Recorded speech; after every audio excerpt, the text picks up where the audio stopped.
যমুনা সেতু থেকে পরিত্যক্ত নাট বল্টু খুলে ফেলার কাজ শুরু করেছে সেতু বিভাগ। বৃহস্পতিবার দুপুর থেকে যমুনা সেতু পূর্ব এলেঙ্গা অংশ থেকে এ কাজ শুরু হয়। শুক্রবার সকাল ৯টায় এ তথ্য জানান যমুনা সেতু সাইড অফিসের নির্বাহী প্রকৌশলী।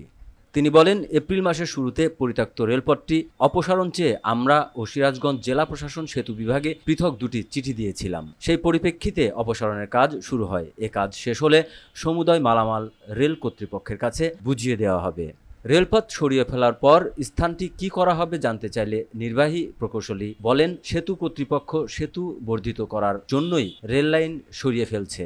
সেতু বিভাগ বরাবর দেওয়া চিঠিতে বলা হয়েছিল, যমুনা সেতুতে রেল সেতু চালু হওয়ায় পুরাতন সেতুর রেলপথ এখন পরিত্যক্ত। এজন্য সেতুর সড়ক প্রশস্ত করতে রেলপথটি অপসারণ প্রয়োজন। কারণ সেতুর এক লেন সড়কের মাপ সর্বনিম্ন 7 কিন্তু এই সেতুর একটি লেনের মাপ 6.3 মিটার। ফলে ঈদে গাড়ির চাপ বাড়লে সেতুর উপর দীর্ঘ যানজট সৃষ্টি হয়। এতে ভোগান্তিতে পড়েন যাত্রী ও চালকরা।